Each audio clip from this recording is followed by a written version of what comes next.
One of the greatest 3D platformers of our generation just graced us with its presence. Yeah, I'm talking about Donkey Kong Bananza, and instead of playing it, I decided to do this. With this tool, I shall give birth to art! Oh boy. What? One more thing. There, now it's art. Hi, I'm Tri, and today we're not talking about Donkey Kong Bananza. Why would I want to do that? I'm not even particularly close to beating it. Instead, we're going to talk about DK Artist, the 3D paint side mode within Donkey Kong Bananza that makes use of the Switch 2's mouse functionality. As a designer, when I first saw that this was going to be a feature, I was shaking in my boots. I'm used to the ease and comfort of 2D.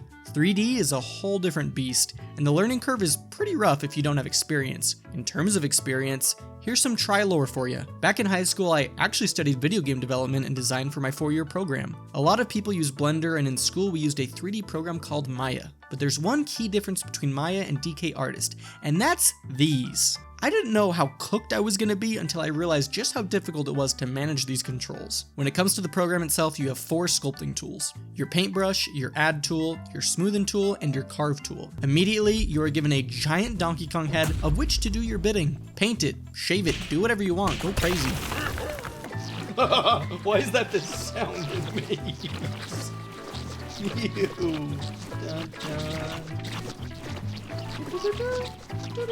Unfortunately, you only have 3 different base models to choose from, and they're not the easiest to work with. Donkey Kong's head and the bananas are both shaped like literally nothing else, so your only real option is the apple. If you want like a cube or, I don't know, maybe like a triangle or something, triangles are pretty cool, you can't. You gotta do it from one of these models. You also can't pick from them, so you just blow the thing up till you get the right one. So let's start with the painting, even though you kinda do that last. All the colors you choose from are actually textures from within the game, which I thought was a neat little touch. It can make it tough to find the right color you're looking for, but I think it adds to the charm and Bananza theme, so points for being on brand. Something that I struggled with as well is that the size of your brush or any tool you used is determined by how far away the camera is from your sculpture. This, in my humble opinion, sucks. It's terrible. I was gonna wait to talk about this feature, but I just can't. The camera is atrocious to control. Who knows, maybe I'm just bad at 3D modeling and would have had the same issues, but it genuinely feels like when I played a 3D platformer for the first time, or just a 3D video game in general, and had the most trouble with controlling the camera and moving my character at the same time. If you have friends or families that aren't gamers and watched them play a game recently, you'll know exactly what I'm talking about. The left bumper or L button zooms in,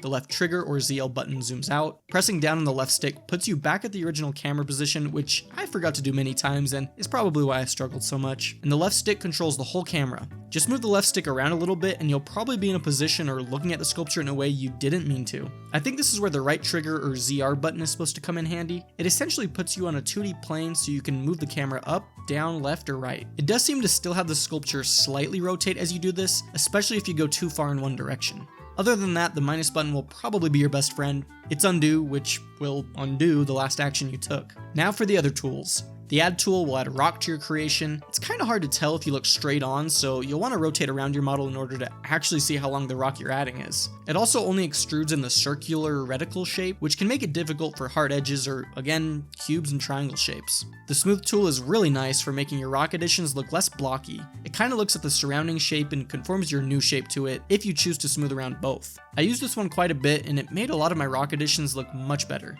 The last tool is of course the remover. Remove with the exact same shape as the addition, and you're really going to need to use both to make whatever you want. I think one of the saving graces of this painful art experience was the wonderful music in the background, which I have been playing throughout this video. When you're satisfied with your beautiful creation, you can add these fun lighting effects to give it that special mood lighting. I like this one because it makes Mario look kawaii. Please never say that again. You also have a banana animation effect, which is bananas. Ugh, yeah, I'm struggling with this script. DK Artist as a whole does kind of remind me of Roller Coaster Tycoon if you've ever played that, which in either the 3rd or 4th game, you were able to excavate or extrude the land and terraform it to your heart's content. This didn't feel as painful because it was like really easy landscaping and not trying to create Mario's head, for example. All in all, I had a great time. Like all art, sometimes the destination makes the journey worth it, regardless of how many times you got dizzy trying to get the camera to actually work with you. DK Paint, will I ever return to you?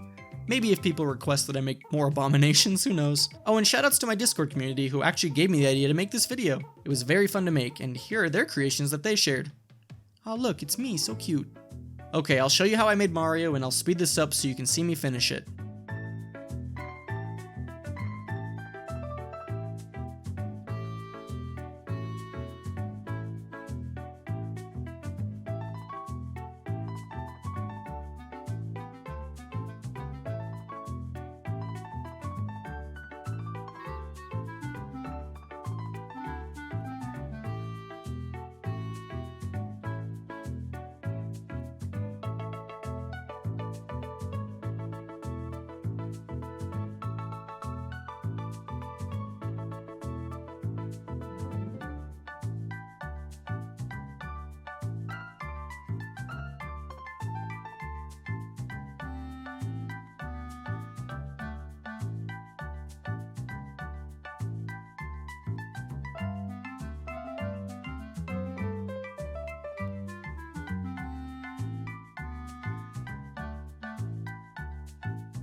any second now.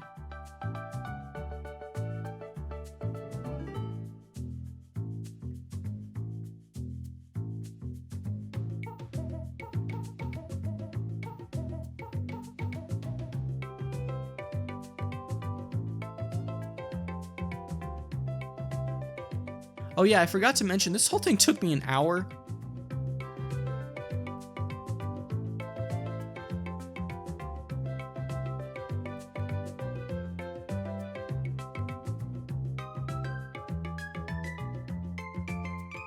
I feel very good about how I spent my time.